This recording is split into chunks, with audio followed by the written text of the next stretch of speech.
California has seen its fair share of natural disasters, and experts agree they are only getting worse with climate change. Yeah, but did you know what could be the deadliest and most damaging disaster scenario for our state is one that may not have ever crossed your mind? Andy Reesmeyer is joining us now to explain. Hi, Andy. Hi there. So this morning we're partnering with the Monterey Bay Aquarium to debut an exciting new series on KTLA called Saving Our Seas. We'll dive into California's captivating coastline and why its conservation is so critical. In our first episode, scientists say there's something potentially perilous brewing off our SoCal shoreline, and it's causing climatologists in the City of Angels a sea of alarm. This is the ARkStorm. California is no stranger to natural calamity. And when you think of the greatest disaster dangers posed to the Golden State, an earthquake or wildfire or even a tsunami likely comes to mind. But there's one even more torrentially terrifying scenario scientists say is getting closer to becoming a reality. The 1-in-1,000-year event, the ARkStorm. It's atmospheric river 1000. ARkStorm is intended to be a plausible worst case storm and flood scenario for California. Not just one storm or even just a pair of storms, but it's a month-long 30-day sequence of moderate to strong atmospheric river storms. The urgency in taking this seriously is only rising in a warming climate. Dr. Daniel Swain is a climatologist at UCLA, working on the disaster scenario's recent upgrade, ARkStorm 2.0. The new scenario that we've developed over the past few years is an update, which now takes a closer look at some of the details and critically factors in climate change. We find that climate change has probably already doubled the likelihood of seeing an event like this. During the summer, watersheds like the LA River look high and dry, but as the last 2 winters have shown us, they can quickly turn into a raging torrent.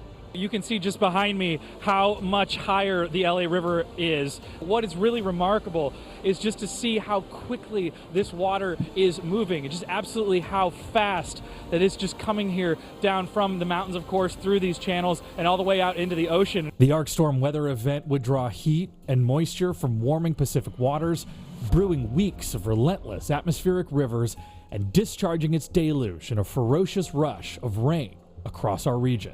As temperatures rise during the warmer storms of the future, the snow line occurs higher and higher up the mountain. And so all that water that falls up in the mountains has to flow through the watersheds all the way to the coast. In fact, some of the most populated parts of Southern California are today built on floodplains. The most obvious example of this is the LA River itself. And if the ARkStorm 2.0 comes to be, areas along all statewide watersheds like here on the edge of the LA River known as Frogtown would be inundated with a dangerous deluge. The damage critical and catastrophic. These are the kinds of river systems that could see very widespread flash flooding, so pretty serious inundation of places that have not seen it.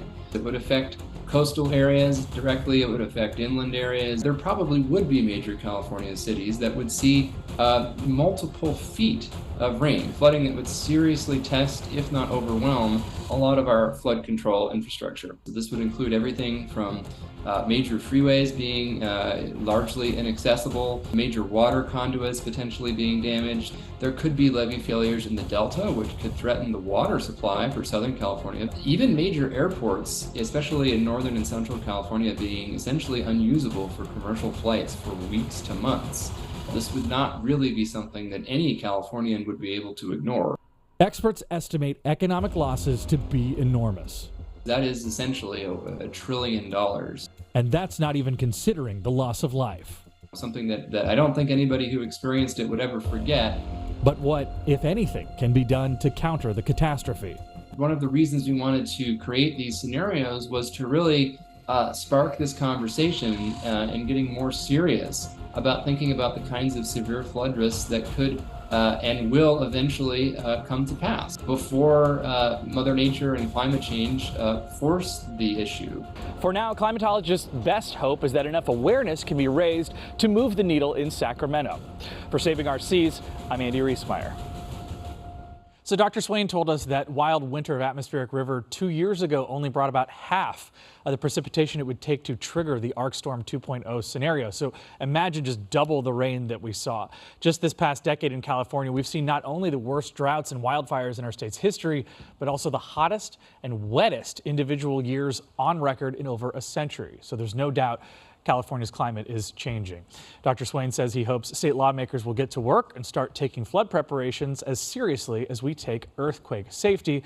And if you want to learn more, you can follow or catch up on the full Saving Our Seas series online. Just log on to ktla.com/SOS.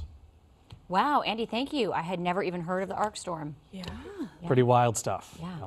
Good work. Thanks.